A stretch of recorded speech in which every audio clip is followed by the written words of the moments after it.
venimos a charlar y conocer un poquito más a Ricardo Flecha, aunque yo lo conozco, por supuesto, hace muchísimos años. Una de las mejores voces que tiene el país, con una calidad impresionante. Vamos a conocer un poquito más y charlar con él.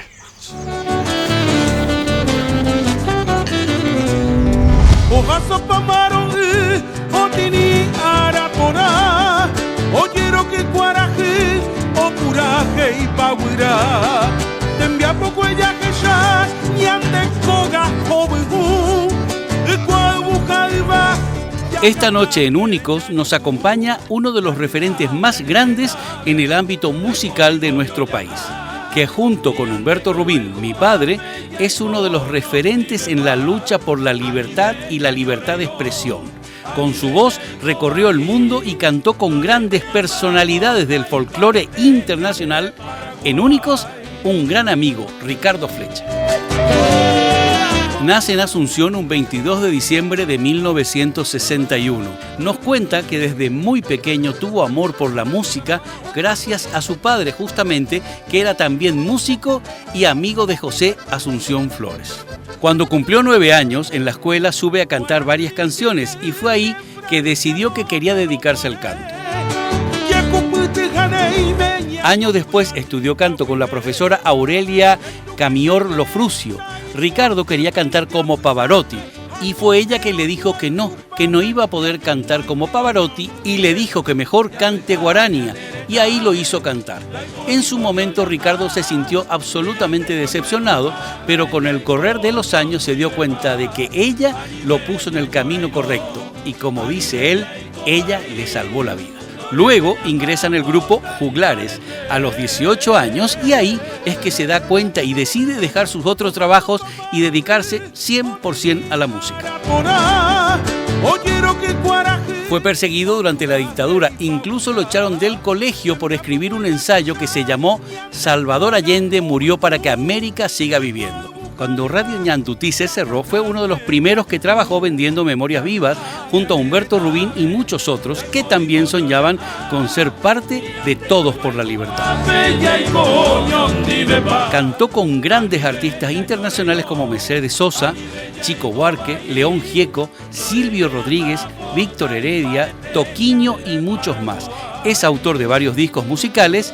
El más vendido fue el disco llamado Flecha Hermosa y fue vocalista del grupo Ñamandú.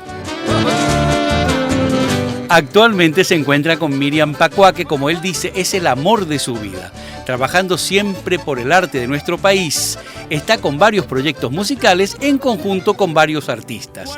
Uno en especial que nos vamos a enterar en el transcurso de este programa. Esta noche en Únicos, Ricardo Flecha.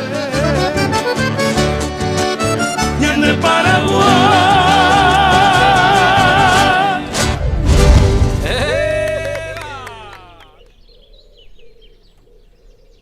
Hey, Ricardo, Luis, ¿cómo estamos? ¿Cómo estás? Bien. Un placer verte. Qué gusto. ¿Permiso? Sí. Adelante. Qué gusto, Ricardo. Hace tanto que quería charlar contigo. En serio. Y yo hace mucho también porque veía tu programa y decía, ¿cuándo es lo que me va a invitar, Luis, al programa para charlar, para hablar? Vos sabés que yo te veo a vos y realmente la figura de Humberto se hace presente. Gracias. Y Humberto, como yo le decía a él, vos tenés la impunidad del afecto.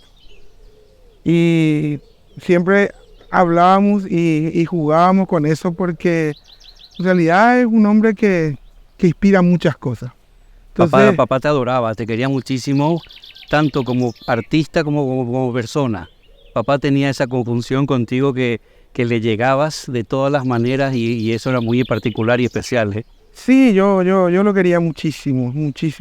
Además, ese amor que nació antes se intensificó cuando la radio se cerró y fui uno de los que empezó a trabajar vendiendo memoria viva, haciendo cosas ahí, estando en los momentos más complicados, ¿verdad?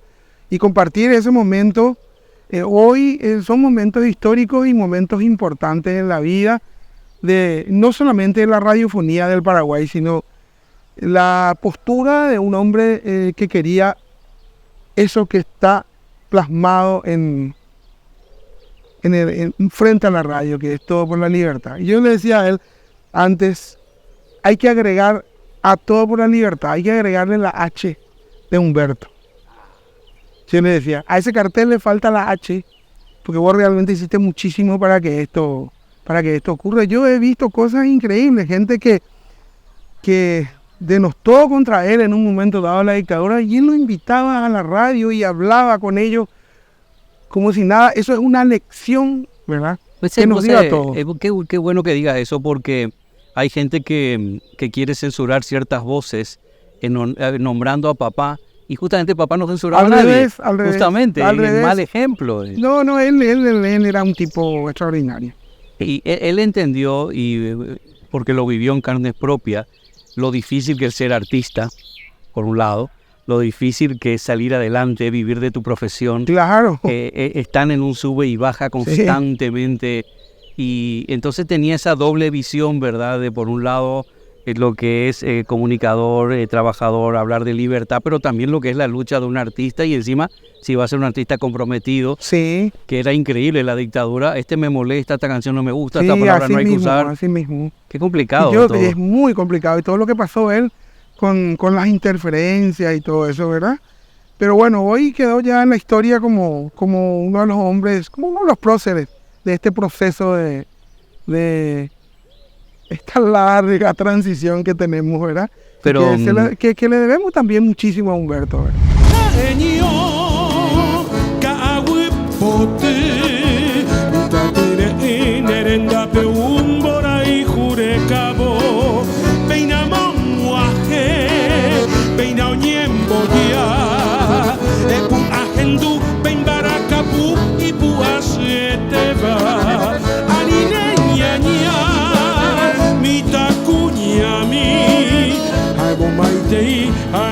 Ricardo, ¿dónde naciste vos? Yo nací en la Asunción el 22 de diciembre de 1961. Entre poquito ya tú. Pero en aquel tiempo en que creo que le amargué la Navidad a mi mamá, porque en aquel tiempo se quedaba 5 o 6 días uno después del parto. O sea que mamá salió el 26 de diciembre.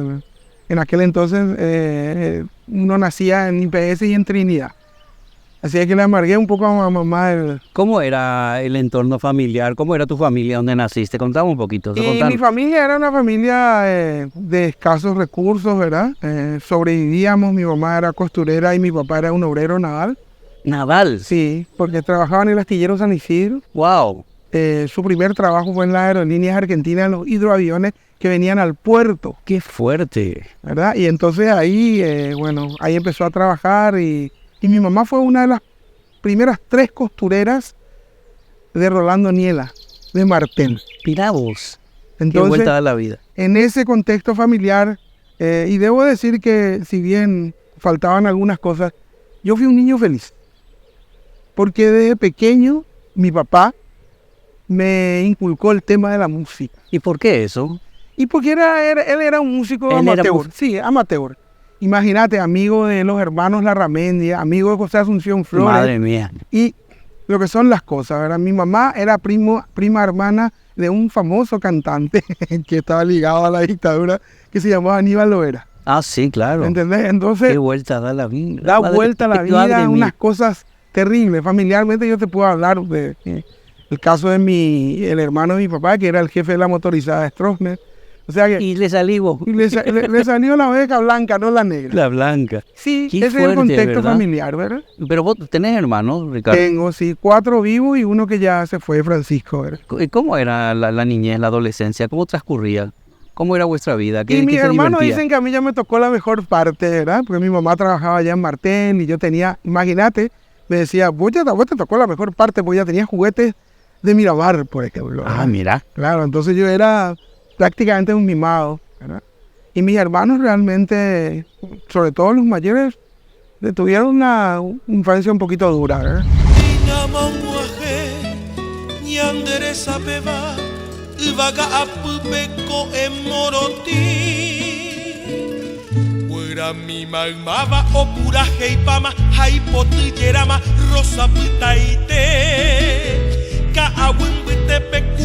Campana, peino repicama coetillame, cabrillo ya ibima cuaracreike, a estrella ova bombe Para preparar deliciosas milanesas o croquetas no tenés que ser un chef, solo necesitas la galleta molida tradicional o la galleta molida con ajo y perejil de arcoíris y sentite un profesional. Cuando hablamos de la música, lo difícil que era, ¿vos siempre supiste que querías dedicarte a eso? Yo desde los 9 años ya quería hacer música.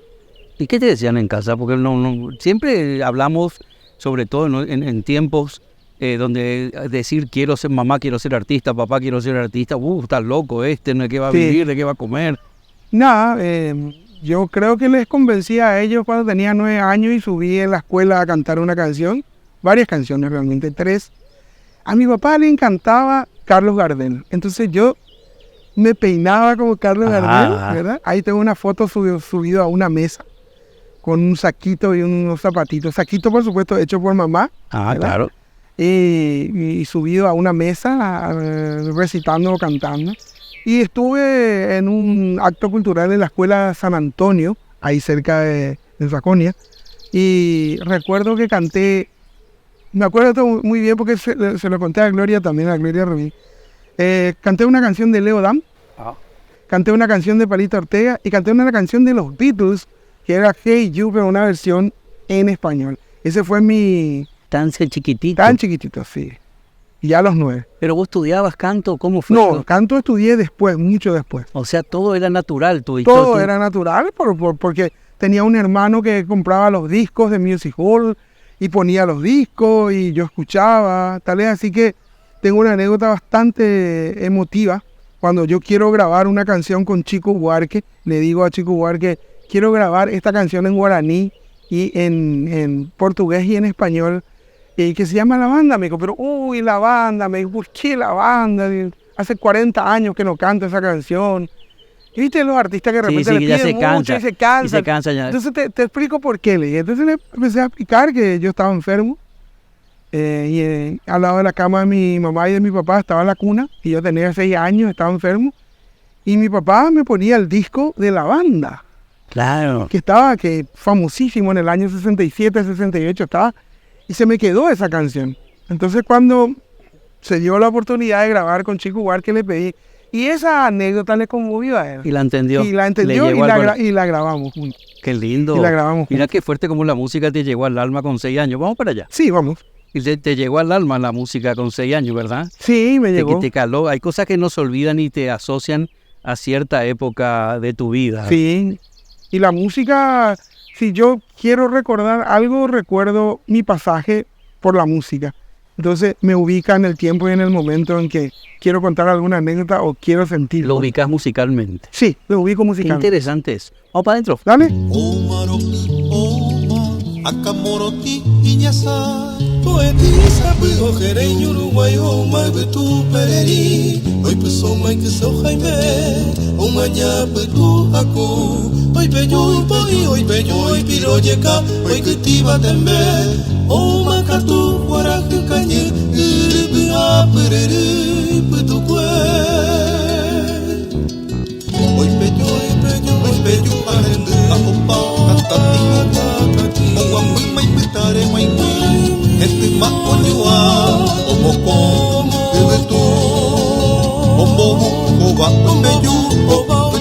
Estaba pensando, como grabamos con muchos artistas, qué difícil es normalmente el camino de un artista, un cantante, un compositor, un cantautor, pero encima cuando tiene, como es tu caso, algunas reivindicaciones sociales, políticas, qué complicado, más todavía, ¿verdad? Sí, es muy complicado. En líneas generales, en una sociedad tan hipócrita como la que nos toca vivir, a veces decir la verdad hiere.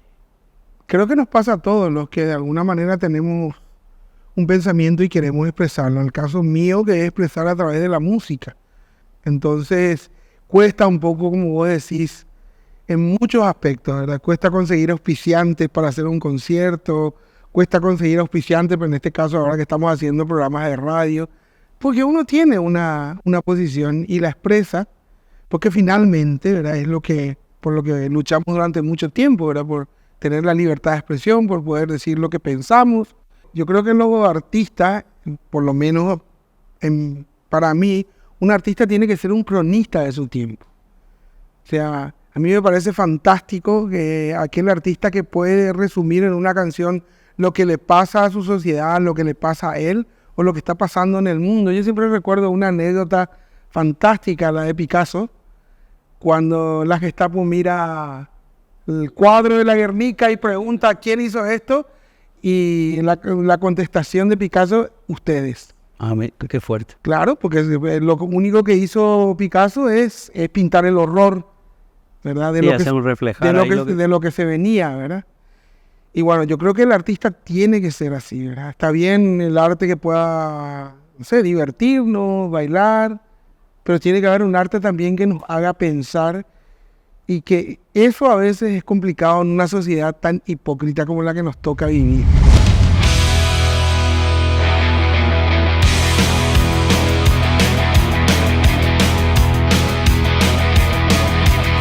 Mejor atención, mayor comodidad, excelentes productos y fantásticas ofertas. Por eso en Supermercados La Bomba encontrás todo lo que necesitas, convenientes precios y en cada supermercado un amplio y cómodo patio de comidas. Supermercados La Bomba, cada vez más cerca tuyo.